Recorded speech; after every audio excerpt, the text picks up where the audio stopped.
Hi friends, smart kitchen for യുയിലേക്ക് എല്ലാവർക്കും സ്വാഗതം. ഇന്നത്തെ റെസിപ്പി ബീഫ് കറിയാണ്.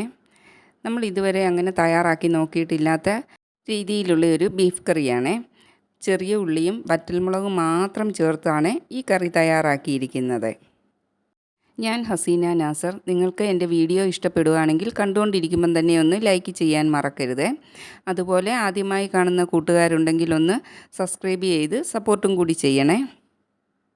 മല്ലിപ്പൊടിയോ മസാലക്കൂട്ടുകളോ ഒന്നും ചേർക്കാതാണ് ഈ ബീഫ് കറി തയ്യാറാക്കിയിരിക്കുന്നത്. ശരിക്കും ആ ബീഫിൻ്റെ ടേസ്റ്റോട് കൂടിയുള്ള ഒരു കറിയാണ് ഇത്. നല്ല ചുവന്ന കളറോട് കൂടിയ ഈ ബീഫ് കറി എങ്ങനെയാണ് തയ്യാറാക്കുന്നത് നോക്കിയാലോ. മിക്സിയുടെ ജാറിലേക്ക് ഒരു 12 പിരിയൻ മുളകാണ് ഞാൻ എടുത്തിരിക്കുന്നത്.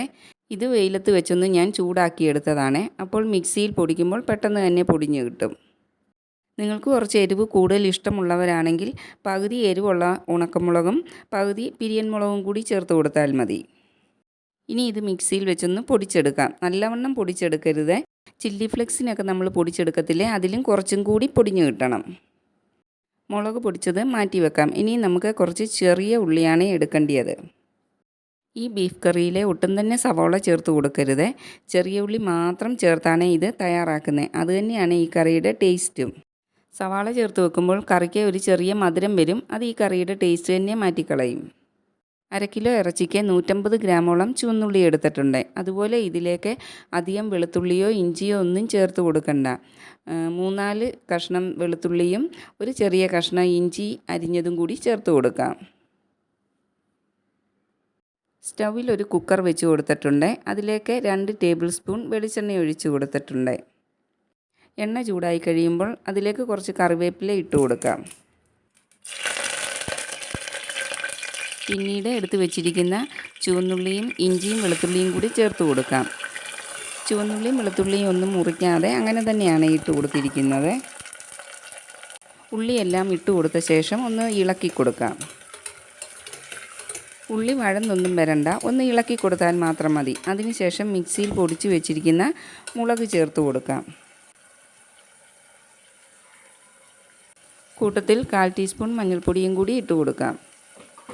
ഇനി മുളക് പൊടിയുടെ മഞ്ഞൾപ്പൊടിയുടെയും എല്ലാം പച്ച ടേസ്റ്റ് മാറി കിട്ടുന്നിടം വരെ ഒന്ന് വഴറ്റി കൊടുക്കാം. മുളക് പൊടിയുടെ എല്ലാം പച്ച ടേസ്റ്റ് മാറി വന്നിട്ടുണ്ട്. ഇനി ഇതിലേക്ക് 1/2 കിലോ ബീഫ് കഴുകി ക്ലീൻ ആക്കി വെച്ചിരിക്കുന്നത് ഇട്ട് കൊടുക്കാം. ടേസ്റ്റിന് ആവശ്യമായ 1 ടീസ്പൂൺ ഉപ്പുപൊടിയും കൂടി ചേർത്ത് കൊടുക്കാം. ഇനി എല്ലാം ഒന്ന് നല്ലവണ്ണം മിക്സാക്കി കൊടുക്കാം. ഇതധികം ചാറില്ലാത്ത ഒരു കറിയാണ്. അതുകൊണ്ട് ബീഫിലേക്ക് ഒട്ടും തന്നെ വെള്ളം ഒഴിച്ച് കൊടുക്കണ്ട. ബീഫിലുള്ള വെള്ളം കൊണ്ട് തന്നെ വെന്ത് വന്നുകൊള്ളും. കുക്കർ ലിഡ് കൊണ്ട് അടച്ചു കൊടുത്തിട്ട് 4 വിസിൽ വരുന്നിടം വരെ വേവിച്ചെടുത്തിട്ടുണ്ട്. അത് കഴിഞ്ഞ് എയറെല്ലാം പോയ ശേഷമാണ് കുക്കർ തുറക്കുന്നത്. ബീഫ് വെന്ത് അതിലുള്ള വെള്ളമെല്ലാം ഇറങ്ങി വന്നിട്ടുണ്ട്. ഇനി എല്ലാം നല്ലവണ്ണം ഒന്ന് മിക്സാക്കി കൊടുക്കാം. കറി ഇളക്കി കൊടുക്കുമ്പം തന്നെ നല്ലൊരു സ്മെല്ലാണ് വരുന്നത്. മസാലക്കൂട്ടുകളൊന്നും ചേർത്ത് കൊടുക്കാത്തതുകൊണ്ട് ഒറിജിനൽ ബീഫ് കറിയുടെ ഒരു സ്മെല്ലാണ് നമുക്ക് കിട്ടുന്നത്.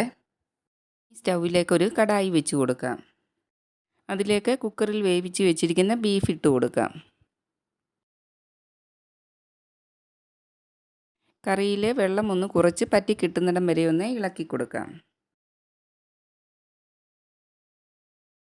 അപ്പത്തിനും ചോറിനും പുട്ടിനും എല്ലാം കൂട്ടി കഴിക്കാൻ പറ്റുന്ന നല്ലൊരു അടിപൊളി ബീഫ് കറിയാണ് ഇത്. കണ്ടില്ലേ, നല്ല കൊഴുത്ത ചാറോട് കൂടിയ ഗ്രേവിയാണ്. സാധാരണ നമ്മൾ ബീഫ് കറി വെക്കുന്നതിൽ നിന്നും വളരെ വ്യത്യസ്തമായിട്ടും പക്ഷേ വളരെ പെട്ടെന്ന് തയ്യാറാക്കാവുന്നതുമായ ഒരു ബീഫ് കറിയാണ് ഇത്. ഇപ്പോൾ ചാറെല്ലാം പറ്റി ഗ്രേവി നല്ലവണ്ണം കുറുകി വന്നിട്ടുണ്ട്.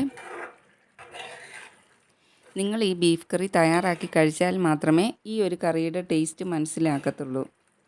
നിങ്ങൾക്കെല്ലാവർക്കും ഇന്നത്തെ റെസിപ്പി ഇഷ്ടപ്പെട്ട് കാണുമെന്ന് വിചാരിക്കുന്നു. മറ്റൊരു വീഡിയോയുമായിട്ട് വരുന്നിടം വരെ എല്ലാവർക്കും നല്ലത് മാത്രം വരട്ടെ എന്ന് പ്രാർത്ഥിക്കുന്നു. Thanks for watching.